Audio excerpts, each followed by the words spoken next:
What's going on, everybody? It is Saturday, January 23rd, 2016. It's cold, it's windy, it's starting to snow here in Connecticut. Maryland and everybody else is getting beat up with a beautiful storm today. At least we can get out. I'm at a site that a gentleman showed me yesterday while I was out prospecting some frozen fields to see if they had any potential. And he had been hiking around, he had found a bunch of walls and couldn't understand why he couldn't find the home site. We wandered over this direction. I saw the signs, the grapevine, big old tree growing in a really old cellar hole, and did a little digging here. We went about 15 minutes, and then he wanted to take me on another tour. Managed a couple buttons, and we'll take a look at those. Let's take a look at the cellar holes real quick.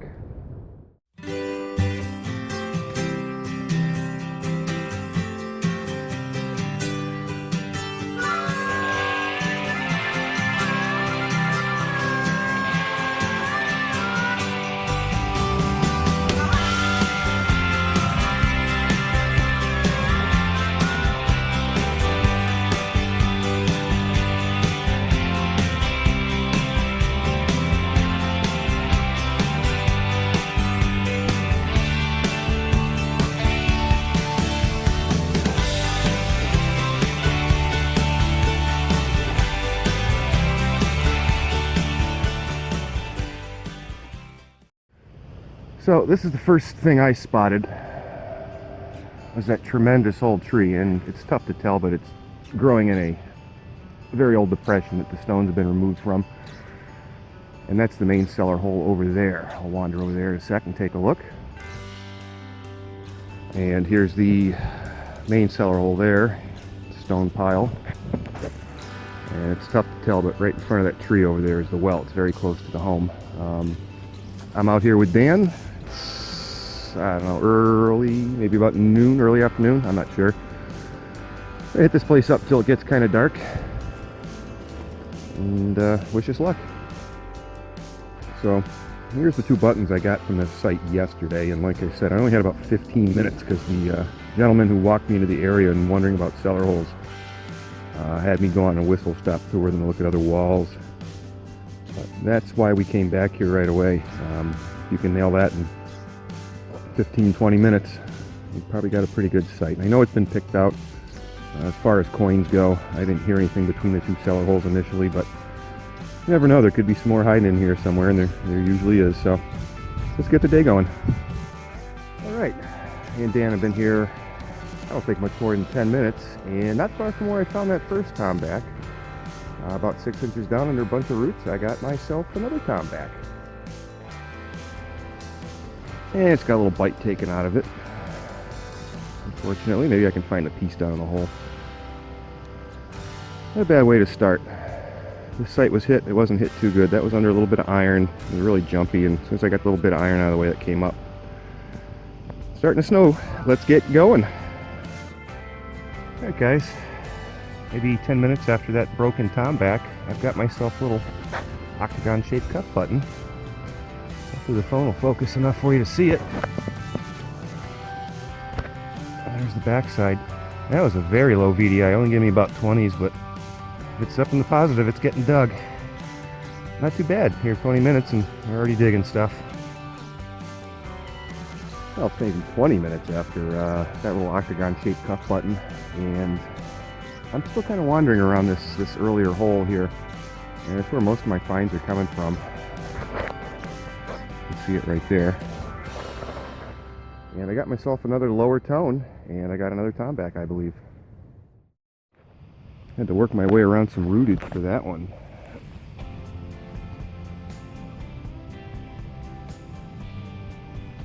And yes, indeedy. Another tomback. I don't think it's going to have anything on it. I'll have to scrub it up. Very nice. That one's all intact. That's 5 buttons out of this place. Maybe half an hour, 45 minutes worth of hunting total.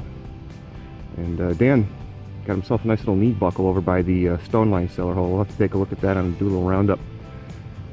Let's keep going. Well, there's my buddy, the cellar hole. And there's my next target. frozen in a little clump.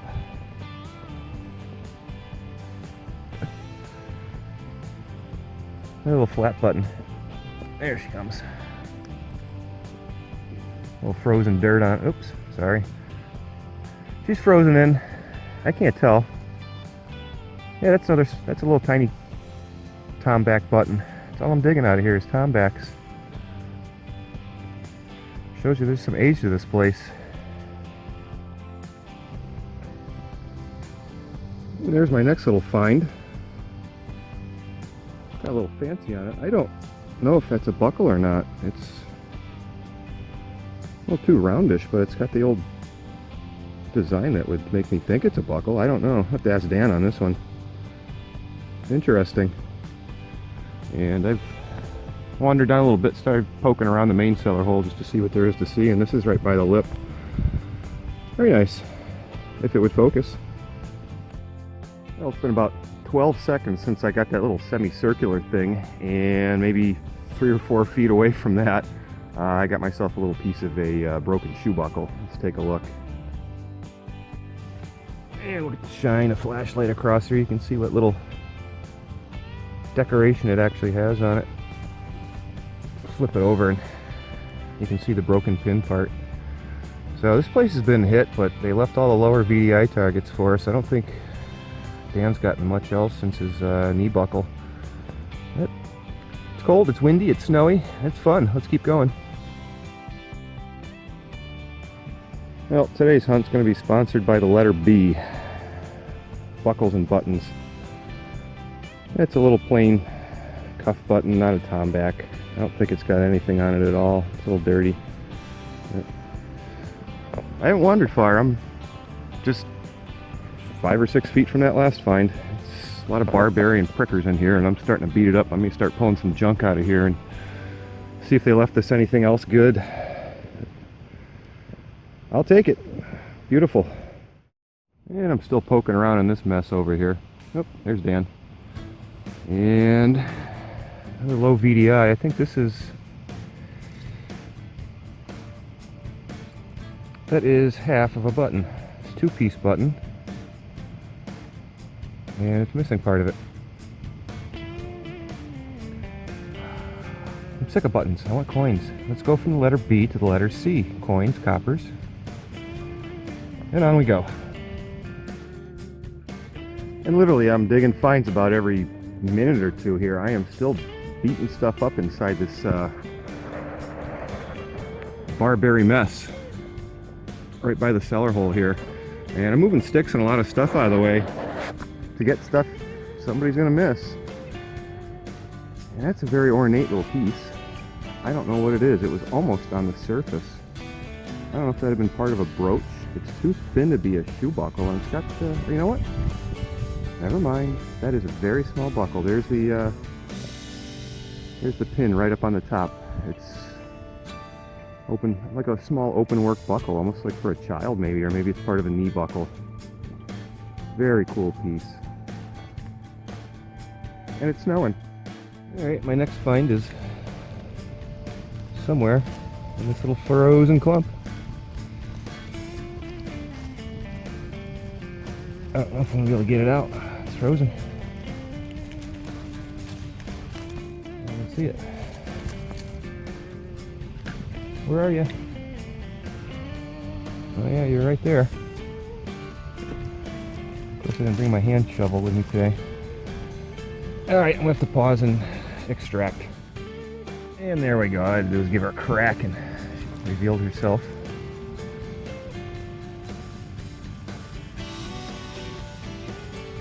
I think that's another tomback.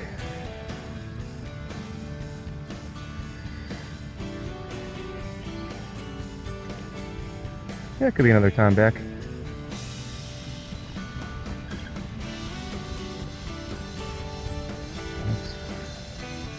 Hanging tough if it is a tomback. I'll have to get the brush out. See, the snow's picking up again. It's a beautiful day to be out in the woods with that girl. Good girl. Whoa, yeah, you're not kidding. I just got a congratulations. This is great. It's getting a little frozen, but I don't mind. Yeah, I just got congratulated. I knocked one off the bucket list today, right by the cellar hole. Whoever worked this place left us this coin. Thank you, sir. Nova Constellatio. Let's take a look. And there she is. Have to work a little bit to get the date off of it. 1783, 1785, we're not sure. It's a little tough to read. That's the first thing I saw. And I've gotten to extract one, so I knew what it looked like. I'm happy. A little cold, a little snowy, and I wouldn't be, rather not be doing anything else than being out here today. This is awesome. Obviously, I didn't dig this one live or semi-live or anything like that because I was not expecting this.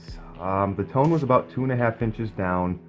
There was iron beneath it, and where I was, the ground was partially frozen. So when I got done digging, I'm looking at the edge of a very thin whatever hanging out of a frozen plug, and I was convinced it was a dandy button. Obviously, it wasn't. I'm absolutely thrilled to have this coin. And there's more reason than that just because it's old. It's a beautiful piece of history, and we'll take a little look at why that is. So one of the big things going on at the end of the Revolutionary War was money. Coinage was in short supply, and we were using everybody's coinage. We were using Spanish silver, we were still using English money. We didn't have our own money, and the other problem was the exchange rates through the individual colonies just didn't jive. Every colony had their own exchange rate for this type of coinage going around, which made for a lot of confusion. So, Robert Morris, who was the superintendent of finance at the time, got working with a gentleman named Benjamin Dudley from England, who was a fantastic metallurgist, and the idea was to come up with a unified coin to eventually phase out all these other coins that we're using and dealing these exchange rates. And they were coming up with a decimal measure or units of measure based on like a point system. So the first coins ever designed to be possibly minted in the United States were based on the Nova Constellatio. It really is the birthmark of the US coin.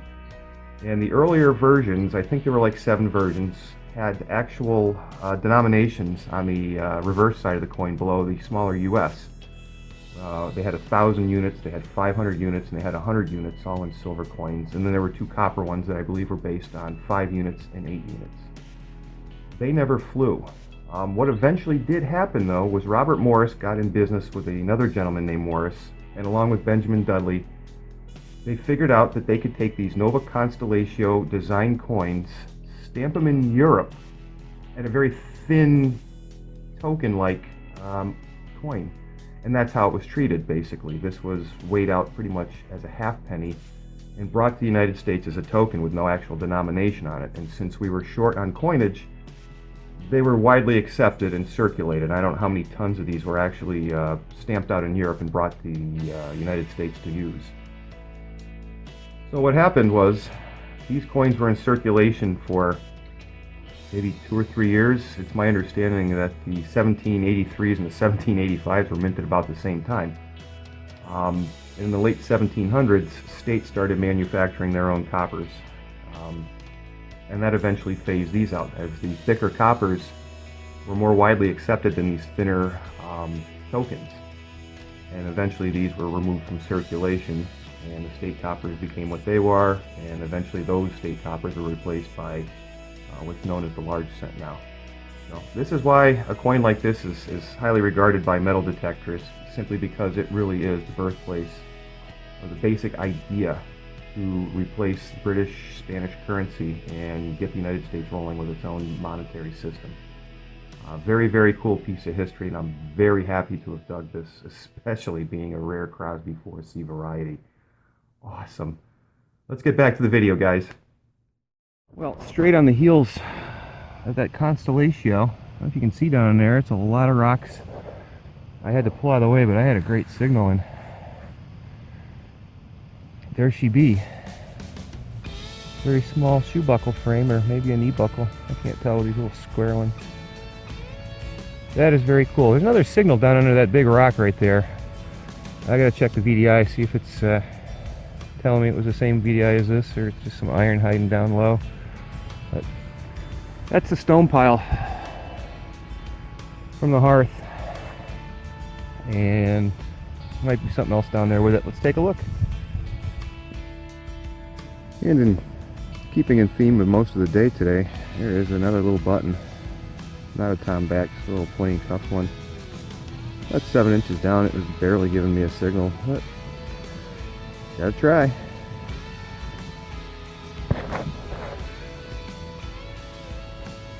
Little iron buckle. Slowed down. I've been bopping around for maybe half an hour. There's more. I'll get back on it. And there's the next dig.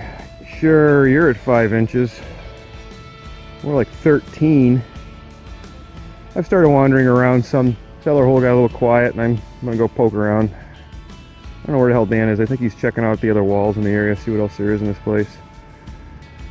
Getting a little late. I don't know how much longer we're gonna be out here, but come on, relics.